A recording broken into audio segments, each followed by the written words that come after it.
semetan kumpul ya, ngerti aja nih dinijak saya. Narasumber saya hari ini kita sebut saja namanya Mbok Made. Mbok Made ini adalah anak satu-satunya dan berasal dari keluarga yang sangat mapan. Saat Mbok Made ini kelas 1 SMP sampai tamat SMA, dia ini berpacaran dengan seorang lelaki yang usianya 5 tahun lebih tua dari dia.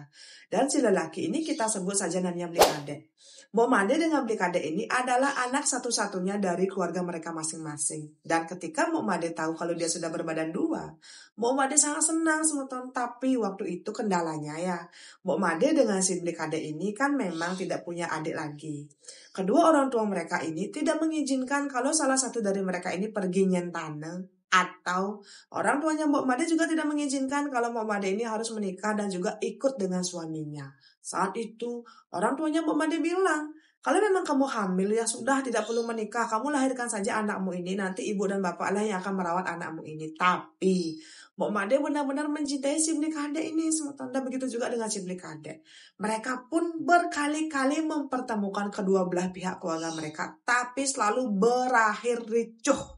Keluarga mereka masing-masing tidak ada yang setuju kalau anak mereka harus nyentane ataupun ikut dengan suaminya. Dan saat itu otomatis juga perutnya Mbok Made mulai membesar. Dan karena ini adalah sesuatu yang memang sangat dinanti-nantikan oleh keluarganya si Mbok Made, berkali-kali juga keluarganya Mbok Made meminta untuk si Mbok Made jangan ikut dengan si Blik Ade. Dan saat itu akhirnya ya ada jalan tengahnya. Orang tuanya Mbok Made setelah berdiskusi dengan tetua yang ada di desa mereka, tetua ini pun kayak memberikan saran kenapa Mbok Made dengan Blik Ade tidak menikah dengan status padegelahan. Jadi Mbok Made tidak perlu terikat dan juga ikut ke rumahnya Blik Ade. Dan gitu juga Blik Ade tidak perlu ikut ataupun nyentane 100% ke rumahnya si Mbok Made. Mereka ini menikah tapi masing-masing tetap memiliki tanggung jawab di keluarga Bajang masing-masing. Dan menurut Mbok Made dan juga Blik Ade, ini adalah solusi terbaik untuk masalah mereka berdua. Akhirnya setelah berkali-kali mereka selalu gagal ketika mempertemukan kedua belah keluarga, saat itu keluarganya pun mengiyakan dengan perjanjian hitam di atas putih. Blik Ade ataupun Mbok Made punya masing-masing tanggung jawab yang sama, entah itu di rumah mertua ataupun di rumah Bajang, dan tidak boleh ada larangan ketika Mbok Made ataupun Blik Ade membantu keluarga Bajang mereka masing-masing. Setelah itu mereka pun menikah. Orang tuanya Mbok Made ini memberikan rumah kepada Mbok Made dan juga Blik Ade. Dan untuk isinya dibelikan oleh orang tuanya Blik Ade. Mereka pun menikah. Mereka sudah sama-sama mapan, didukung dengan keluarga yang mapan juga. Aduh, rumah tangganya Mbok Made terasa sangat bahagia di awal. Dan asungkara Mbok Made melahirkan anak laki-laki yang sangat sehat. Atas kelahiran anak laki-lakinya ini ya keluarganya Mbok Made meminta kepada Mbok Made untuk memasukkan anak laki-lakinya ini untuk orang tuanya Mbok Made. Tapi tentu saja ada penolakan di keluarga mertuanya. Mertuanya tidak terima, kenapa kok cucu laki-laki pertama mereka harus ikut orang tuanya Mbok Made. Dan perdebatan pun mulai terjadi.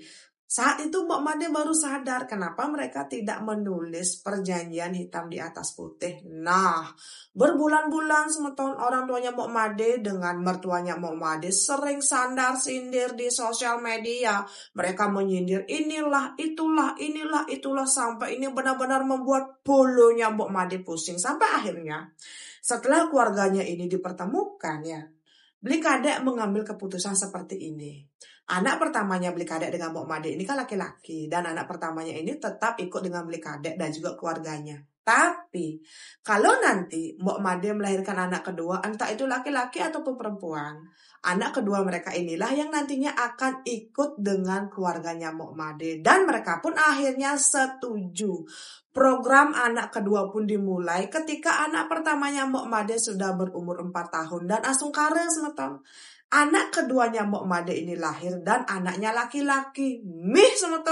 Orang tuanya Mbok Made sangat bahagia dan juga bersyukur karena Mbok Made melahirkan putra kedua. Dan waktu itu juga ada perjanjian hitam di atas putih.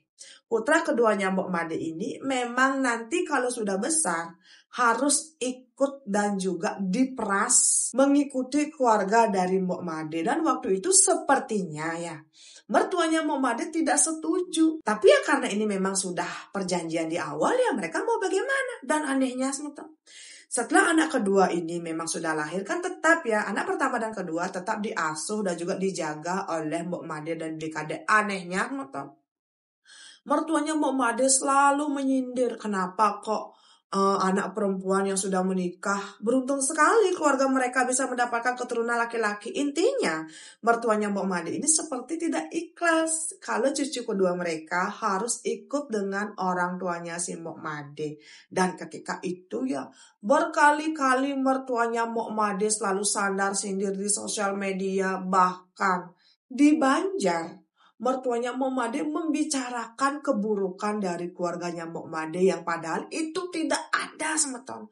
Keluarganya Mbok Made dengan mertuanya ini ya memang satu desa tapi mereka itu berada di masing-masing sudut desa gitu loh. Kalau keluarganya Mbok Made ini tinggal di desa dan keluarganya Blikade ini tinggal di Abian. Desanya Mbok Made ini menurut Mbok Made itu sangat luas dan otomatis apapun itu gosip yang memang dibicarakan oleh mertuanya, pasti akan selalu ketekedan di rumah orang tuanya. Berkali-kali hampir saja pecah konflik semeton antara mertua dan juga orang tuanya Mbok Made. Dan Mbok Made selalu merasa sepertinya mertuanya ini memang sengaja sekali mencari masalah dengan orang tuanya. Karena Mbok Made tidak bisa lagi membendung ini semua. Dia pun bertanya kepada suaminya, kenapa kok orang tua kamu seperti ini. Di awal-awal ya, suaminya Mbok Made ini kayak tetap membela si Mbok Made dan juga bilang ya sudah sabar saja, tolong maklumi keluarga saya. Tapi gosip yang keluar itu makin menjadi-jadi.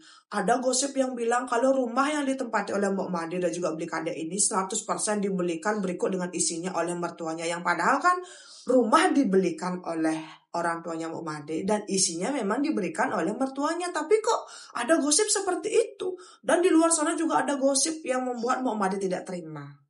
Mbok Made dengan Blikade ini kan menikah dengan status padegelahan. Tapi kenapa kok di luar sana banyak sekali gosip yang menyatakan semua pemberian dari mertuanya ini lebih banyak daripada pemberian dari orang tuanya Mbok Made. Dan karena ini semeton, Mbok Made langsung tai ke polo. Karena dia merasa sungkan kalau harus menegur keluarga dari suaminya. Dia pun menegur suaminya dan meminta kepada suaminya untuk bilang kepada orang tuanya, stop, jangan lagi mengarang cerita karena dia tidak tega dengan orang tuanya. Dan waktu itu Ken kada nunduk ya sebetulnya. Blikade malah marah kepada Mbok Made dan bilang kenapa harus keluarganya Blikade saja yang mengalah. Kenapa tidak keluarganya Mbok Made juga harus ikut mengerti dengan keadaan keluarganya si Blikade. Ya wajarlah orang tuanya gedeg kalau cucu kedua mereka ikut dengan istrinya. Ya wajarlah ada hal seperti itu. Coba bayangkan apakah ada di luar sana keluarga yang ikhlas kalau cucu laki-laki mereka harus ikut dengan warang mereka. Nah semeton, di sini akhirnya Blikade juga mengeluarkan isi polonya. Karena Blikade itu kayak merasa kok makin menjadi gitu loh semeton. Mulai saat itu ya, Mbok Made dengan Blikade sering sekali bertengkar. Mereka bertengkar bukan karena masalah mereka, tapi karena kata-kata dan juga gosip yang tersebar di luar sana. Keluarganya Mbok Made juga sering mendengar gosip yang tidak bagus tentang mereka. Pokoknya menurut Mbok Made ya, keluarga suaminya ini benar-benar ember dan doer gitu loh semeton. Apapun itu selalu dibicarakan, selalu digosipkan dan anehnya selalu keluarganya Mbok Made yang dibilang kene gitu. Dan waktu itu juga kok tiba-tiba Mbok Made mulai merasa sepertinya Blikade ini lebih percaya dengan keluarganya. Apapun itu pisune dan juga pesadu dari mertuanya selalu didengarkan mentah-mentah oleh si Blikade tanpa dulu bertanya kepada Mbok Made. Dan bahkan ketika itu kan posisinya sebetulnya Mbok Made dan Blikade ini sama-sama bekerja. Mereka sama-sama punya pekerjaan yang bagus berkat bantuan dari orang tuanya Mbok Made. Kok tiba-tiba Blikade meminta Mbok Made untuk berhenti bekerja karena Blikade ingin punya anak ketiga. Dan padahal waktu itu putra kedua mereka baru berumur 2 tahun. Nah, karena Mbok Made merasa putra-putra mereka ini masih terlalu kecil, tolong sabar. Tunggu saja sampai putra kedua kita ini berumur 5 tahun, baru nanti kita program lagi. Tapi semata Blikade tidak mau, pokoknya Blikade cutat meminta Mbok Made berhenti bekerja, fokus menjadi ibu rumah tangga. Dan waktu itu, semata lagi-lagi mereka bertengkar hebat. Dan ternyata setelah Mbok Made mencari tahu ya, dia pun mencari tahu gitu semata di mana kok bisa bolonya si Blikade berpikir seperti itu. Ternyata orang tuanya Blikade menghasut Blikade agar punya anak ketiga dan mengharuskan anak ketiga ini ikut dengan keluarganya Blikade. Nah, semeton, di sini Mbok Made benar-benar tai ke pulu, tapi dia berpikir lagi. Dia tidak mau kalau rumah tangganya hancur hanya karena hasutan dari mertuanya. Dan Mbok Made pun mengiyakan. Terpaksa dia berhenti bekerja yang padahal karirnya waktu itu sedang bagus-bagusnya, gajinya juga sedang besar-besarnya.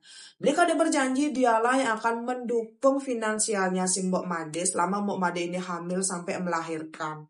Dan setelah punya anak ketiga, silakan kalau Mbok Made ingin bekerja kembali. Singkat cerita, sepertinya Mbok Made ini tipikal orang yang gampang hamil ya, karena mungkin waktu itu obat dari dokter ini benar-benar memadai. Dan akhirnya 1 tahun kemudian ya, setelah anak kedua ini berumur 3 tahun, Mbok Made melahirkan anak perempuan. Dan lagi-lagi anak perempuan ini memang ikut dengan suaminya si Mbok Made. Tapi ketika anaknya ini ikut dengan keluarga mereka masing-masing, tapi tetap dibesarkan oleh Mbok Made dan juga suaminya. Bukan kayak diambil langsung dari kecil gitu loh, semata ngerti kan? Ngerti dong.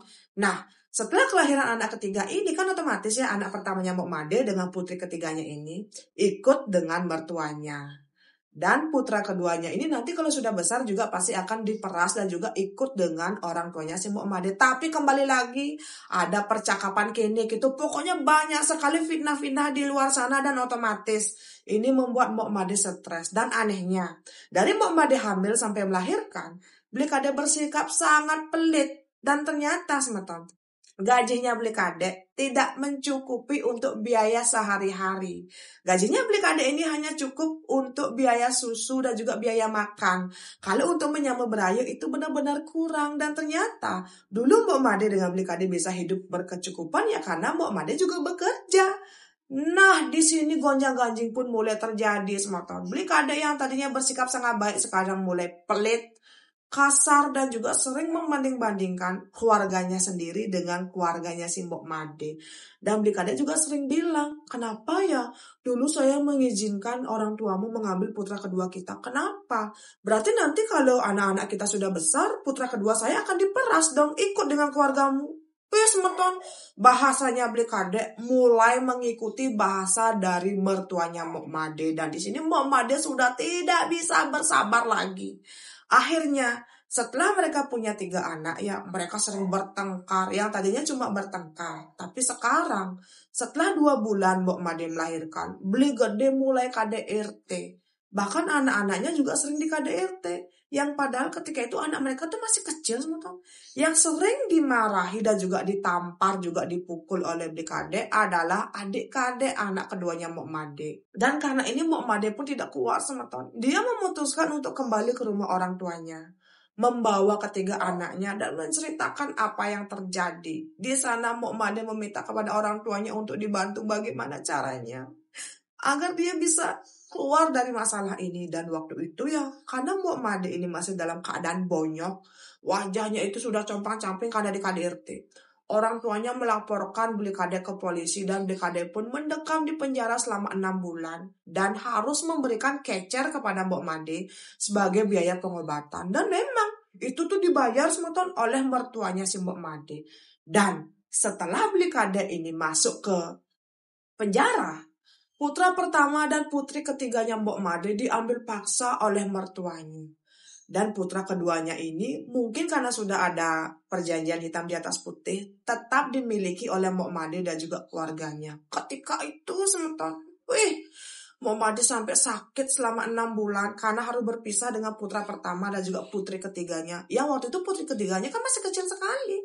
Tapi memang karena sudah ada perjanjian hitam di atas putih, Mbok Made tidak bisa berbuat apapun. Sampai akhirnya Mbok Made pun resmi ketok palu berpisah secara sah dengan si Blikade. Rumahnya Mok Made dijual oleh orang tuanya dan uangnya itu dipakai untuk membiayai kehidupannya Mok Made dan juga putra keduanya sementara. Butuh waktu yang sangat lama sampai Mok Made bisa move on dan juga bisa berdiri lagi di atas kakinya sendiri. Setelah Mok Made bercerai, dia mulai bekerja dan juga bisa membiayai kehidupannya juga anak keduanya. Di sana sementara. Siang dan malam Mok Made bertanya kenapa. Padahal loh dia sudah sangat baik kepada mertua dan juga suaminya. Tapi kenapa sepertinya ya keluarga suaminya ini tidak ikhlas kalau anak kedua mereka memang masuk ke keluarganya Mok Made yang padahal itu kan memang anjuran dari si Blikade. Dan kenapa kok sepertinya mertuanya ini sangat lobe. Mereka tuh kayak tidak ikhlas sekali kalau anak keduanya ikut dengan keluarganya si Mok Made. Sering sekali memfitnah keluarganya Mok Made yang tidak-tidak. Kalau saja keluarganya si Blikade tidak bersikap selobe itu, semaruk itu, Mok Made yakin semeton hubungan mereka pasti tetap baik-baik saja dan Mok Made tidak perlu bercerai dengan suami dan kehilangan kedua anaknya. Dan inilah cerita dari Mok Made yang menikah dengan status padegelahan, tapi tetap berakhir berantakan. Dari awal menikah kan memang ya keluarganya Mok Made dengan si Blikade sudah tidak baik-baik saja. Dan sampai akhir pun keluarganya Blikade tetap seperti itu. Nah semetong, coba dong kalian berkomentar, kira-kira di mana letak salah dan apa yang harus dilakukan oleh Mok Made agar bisa melupakan kejadian ini. Sampai sekarang, Mok Made tidak pernah bertemu dengan putra pertama dan juga putri ketiganya. Karena memang terus saja dihalangi oleh keluarga mertuanya. Dan tidak jarang juga masih tetap ada fitnah-fitnah yang sangat tidak berdasar. Yang kemungkinan disebarkan oleh keluarga dari si Blikade. Untuk sementara jangan lupa berkomentar. Karena Mok Made bilang dia pasti akan membaca semua komentar dari kalian. Sebelumnya sukses untuk Mok Made untuk ceritanya dan semoga kedepannya ada jalan keluar untuk masalah pernikahan padegelahan ini yang padahal kan sudah berakhir tapi tetap masalahnya merembet sampai detik ini. Untuk semetonku sampai ketemu di cerita saya selanjutnya. Dadah.